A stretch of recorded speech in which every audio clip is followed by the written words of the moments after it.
வெற்றி என்று அறிவியுங்கள், நாங்கள் வருகிறோம் என்ற மனநிலை. உங்க கவனத்துக்கு சரி துவா செய்யுங்க. என்ற மனநிலை ஞான பயிற்சிக்கு 2 ஆனாலும் தொடர்ந்து எழுதுறதுக்கு துவா செய்யுங்க. இந்த பெருமையை சாத்தியப்படுத்தக்கூடிய பெருங்கனவுடன் நாங்கள் இருக்கிறோம். நடக்கக்கூடிய நடப்புகளை பிரதிபலிக்கக்கூடிய ஒன்றாக தான் இருக்க முடியும், இருக்க வேண்டும். அந்த வகையிலே தான் இந்த தலைப்பை இங்கே தேர்ந்தெடுத்திருக்கிறார்கள் என்று நாடும் நடப்பும் என்று சொல்லும்போது பல்வேறு ஊடகங்களிலே அதனை பார்க்கலாம். குறிப்பாக நம்முடைய நாட்டிலே அப்துல் சமூகத்திலே தோழமைத்துக் கொள்ளக்கூடாது, கைபிடித்துக் கொள்ளக்கூடாது. இந்த பண்பாட்டு உறவை வளர்த்தெடுக்க வேண்டிய மகத்தான கடமை நமக்கு இருக்கிறது.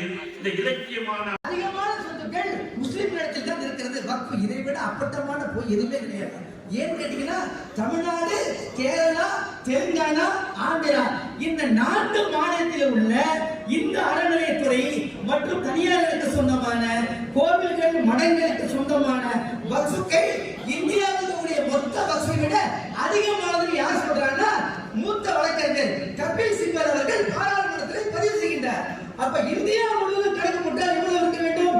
ஒண்ணு வேணாம், கேரளாவில் பத்மநாபபுர கோவிலுடைய கருவறையில 1 லட்சம் கோடி இருந்ததா இல்லைங்களா? நம்ம எல்லாத்துக்கும் தெரியுமா இல்லைங்களா? அதை யார் கேள்வி கேட்கின்றார்கள்? அன்புக்குரியவரே, வெகு மக்களிடத்திலே விழிப்புணர்வு ஏற்படுத்த வேண்டும். ஊடக பகிரவாதத்துக்கு எதிராக நாம் களமாட வேண்டும். அரசியல் ரீதியாக நாம் களமாட வேண்டும். இறுதியாக சட்ட ரீதியாக, ஏன்னா டெல்லியில மட்டுமே 125 பெட்டிஷன் போட்டிருக்காங்க. அவ்வளவு பெட்டிஷன் போட்டிருக்காங்க. ஆக சட்ட ரீதியாக வழக்கறிஞர் அணி தொடர்ந்து போராடி கொண்டிருக்க வேண்டும். ஆக காலத்தினுடைய அருமையை கருதி வாய்ப்பளித்த இந்த நண்பர்களுக்கு நன்றி தெரிவித்துக் கொள்கிறேன். ஆக இஸ்லாமிய இலக்கிய மாநாடு இன்று போல் தொடர்ந்து பல்வேறு பணிகளை முன்னெடுக்க வேண்டும். அதிலும் கூட நாட்டு நடப்பு என்றெல்லாம் வைத்து அறிஞர் பெருமக்களை எல்லாம் அழைத்து அரசியல்வாதிகளும் அழைத்து நீங்கள் வைத்த இந்த நிகழ்வுகளை நாங்கள் பாராட்டுகின்றோம், நெஞ்சார வாழ்த்துகின்றோம். ஆக 50 அல்ல 100 ஆண்டை நோக்கி இது வாழ்க வளர்க என்று கூறி வாய்ப்பளித்த நல்ல உள்ளங்களுக்கு நன்றி தெரிவித்துவிட்டு விடைபெறுகின்றேன். எல்லா புகழும் இறைவனுக்கு. நன்றி சிக்கந்தர் அவர்களுக்கு. இப்போது இஸ்லாமிய இலக்கிய கழகத்தின் மேலாள் பொதுச் செயலாளரும் தற்போதைய துணைத் தலைவரும்